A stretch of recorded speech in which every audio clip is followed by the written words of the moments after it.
Hello students, আজকের বিষয়টি হচ্ছে কক্সবাজার সম্পর্কে কিছু সাধারণ জ্ঞান আলোচনা করব। প্রশ্ন: কক্সবাজার জেলা প্রতিষ্ঠিত হয় কবে? উত্তর: 1984 সালে। প্রশ্ন: কক্সবাজার জেলা প্রতিষ্ঠিত হয় কবে? উত্তর: 1984 সালে।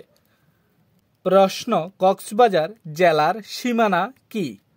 উত্তর: উত্তরে চট্টগ্রাম, দক্ষিণে বঙ্গোপসাগর, পূর্বে বান্দরবান ও মায়ানমার এবং পশ্চিমে বঙ্গোপসাগর।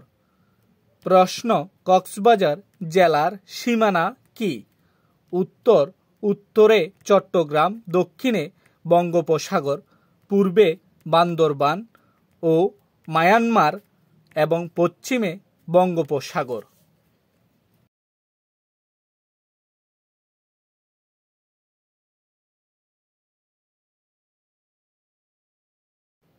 প্রশ্ন: কক্সবাজার জেলার আয়তন কত? উত্তর: 2492 বর্গ কিলোমিটার। প্রশ্ন: কক্সবাজার জেলার আয়তন কত? উত্তর: 2492 বর্গ কিলোমিটার। প্রশ্ন: কক্সবাজার জেলার জনসংখ্যা কত? উত্তর: 23,81,816 জন। প্রশ্ন: কক্সবাজার জেলার জনসংখ্যা কত? উত্তর: 23,81,816 জন।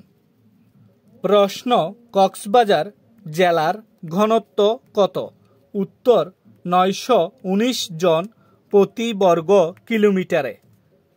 প্রশ্ন: কক্সবাজার জেলার ঘনত্ব কত? উত্তর: 919 জন প্রতি বর্গ কিলোমিটারে।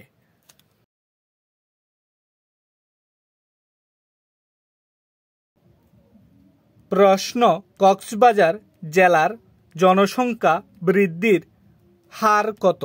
উত্তর: 2.55%। প্রশ্ন: কক্সবাজার জেলার জনসংখ্যা বৃদ্ধির হার কত? উত্তর: 2.55%। প্রিয় শিক্ষার্থীরা, আজকে এতটুকু। যদি কেউ আমার চ্যানেলে নতুন হয়ে থাকেন, সাবস্ক্রাইব করে পাশে থাকবেন। যারা আগে থেকেই সাবস্ক্রাইব করেছেন তারাও পাশে থাকবেন। ধন্যবাদ।